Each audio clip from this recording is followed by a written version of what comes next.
Welcome back to the GSMC Hockey Podcast presented by the GSMC Sports Network. We're going into our third segment of the night, the Stanley Cup Final Game 7 preview. But before we get into that, as always, if you guys would like to become a bigger part of the show, help support the creators out here at the GSMC Podcast Network, GSMC Sports Network. Use the tips and donation GSMCpodcast.net that is appearing across your screen right now. But as always, we're talking about a preview here. As kind of grown accustomed here on the GSMC Hockey Podcast, we're talking about previews as the game's currently going on. It's just what time we do the podcast, and it makes sense. For this game, however, this is going to be the most watched hockey game of all time. I think everybody has already kind of realized that. There's so much that goes into this game. So many storylines. First off, Ryan Nugent-Hopkins was drafted to the Edmonton Oilers 13 years ago to this date. June 24th, 2011. Ryan Nugent-Hopkins became what was the run of first overall picks for the Edmonton Oilers. He is the only one that stayed of Hall, Nugent-Hopkins, and Nail Yakupov.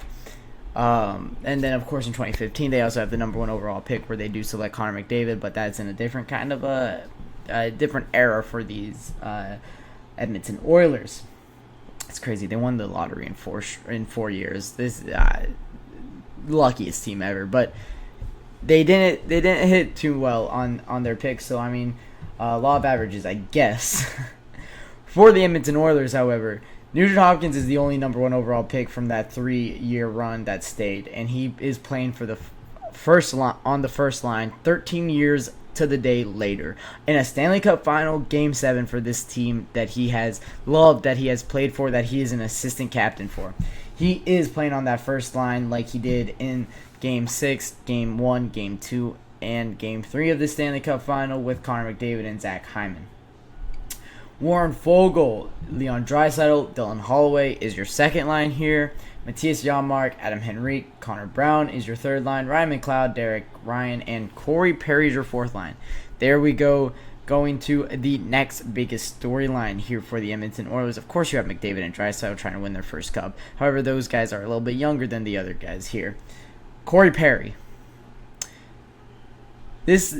I saw somebody on Twitter say that this is either the greatest story of perseverance or the worst luck of all time, as this is his 5-year run has been insane. Stanley Cup Final in 2024 with these Edmonton Oilers. 2023 losing in the first round to the Toronto Maple Leafs. 22 losing in the Cup Final on the Tampa Bay Lightning. 21 losing in the Cup Final on the Dallas Stars, and 2020 losing in the Cup Final on the Montreal Canadiens.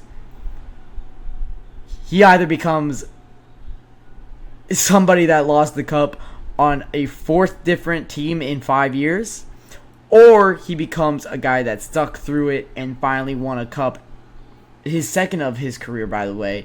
His first coming in 07 with the Ducks, of course. 07? Yes, 07, and then 06 was the Oilers Hurricanes. Yep. So I mean, this could be this honestly for Corey Perry could go either way. Another big storyline, you have Stuart Skinner coming into this game. Edmonton kid playing for his hometown team, getting the start in net in a Game 7 of the Stanley Cup Final on the road in Florida. What better storyline than that here? And then, you also have Cody Ceci looking to get his first Stanley Cup after a long and difficult and up and down career for Cody Ceci. You also have Mattias Ekholm, who's looking to get his first after many years in Nashville, just being so close. So that's what's going on for the Edmonton Oilers in this Game 7, just one game away. The other side, Carter Verhaeghe going for his third Stanley Cup Final, or third Stanley Cup in the 2020s. Of course, winning 2 with the Tampa Bay Lightning in 2020 and 2021. Alexander Barkov playing for this team, number 3 overall pick for this team back in 2014. You have Sam Reinhart, who has had a very up and down career. Sam Bennett, who has had a very up and down career. You have Matthew Tkachuk, who is looking to do what his dad was never able to do and win a Stanley Cup. Vladimir Tarasenko trying to win his second after winning one on the Blues in his career. Kyle Okposo playing over 1,000 regular season games and having the chance at winning the cup for the first time after having a very long tenure with the Buffalo Sabres that they were never able to do something. Aaron Ekblad trying to win his first with the team that drafted him number 1 overall. The defenseman being drafted number 1 overall is a rarity in the NHL, and he's trying to turn provider for them. Gustav Forsling going rags to riches kind of storyline there. Getting placed on waivers by the Carolina Hurricanes. Being claimed up by the Florida Panthers, they developed him into a top 2 D-man. Oliver Ekman-Larsson, after a decade of, how can I put this nicely, wasting away on the Arizona Coyotes, he finally gets a chance at a cup. Man, this Game 7 has so much riding on it. And then, on top of all that, there's a team that is trying to make a 3-0 comeback in this game. Only the second time in Stanley Cup Finals history that this would happen. Only the sixth time in professional sports history that a 3-0 comeback in a playoff series will happen. This is historic. We'll talk about where this ranks in historical comebacks in the next segment, but truly, this game has so much riding on it, so many storylines. And as we are talking about so many storylines, we are going into the third and final period of the night with the Florida Panthers at a 2-1 lead by a Sam Reinhart goal, assist from Carter Verhaeghe and Dmitry Kulikov. That is Verhaeghe's second point of the night. Huge. That guy's coming in huge. We'll be talking all about what I've seen in this Game 7 in our fifth segment of the night. But just looking at the lines here, talked about storylines. Looking at the lines, they do go back to Kyle Okposo here with taking out Nick Cousins. But it's really just the same lineup we're seeing for the Florida Panthers. Nothing changing on the defensive pairing. Nothing changing in the power play unit. And nothing changing in the penalty kill unit. It is, of course, also Sergei Bobrovsky after some speculation that he might miss this game because he wasn't in practice yesterday, but it seems like that was more just for him to kind of mentally reset after a few poor games that he's played now.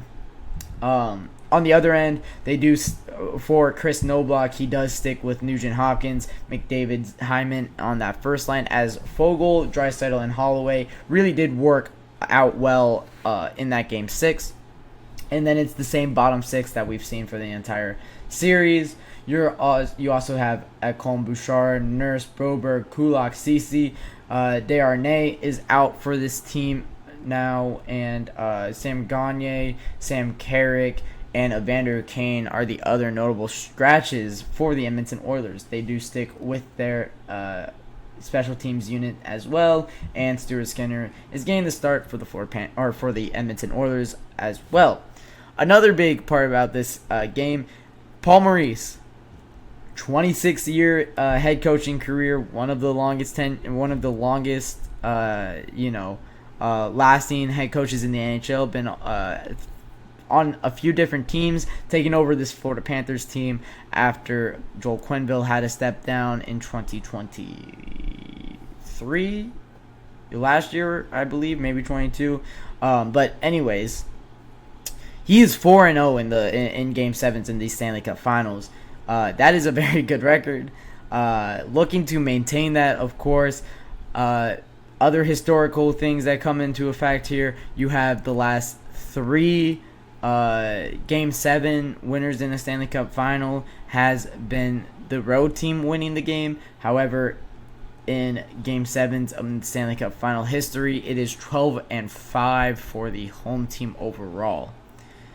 So a bunch of different, whatever side you're on, you could really throw whatever stat you want. There's plenty of them to go around. So that'll wrap it up for our preview of the Stanley Cup Final Game 7. Of course, I'm not going to give you my picks or predictions for this game because, honestly, I have no clue, and I'm not even going to claim to know. I thought I knew at the start of this series that the Panthers were going to mop the floor with the Oilers. Well, it turns out the Oilers actually have a lot of fight in them. So that'll wrap it up for our third segment of the night. When I come back in my third break of the night, we'll be talking about where would this comeback rank all time in historical comebacks.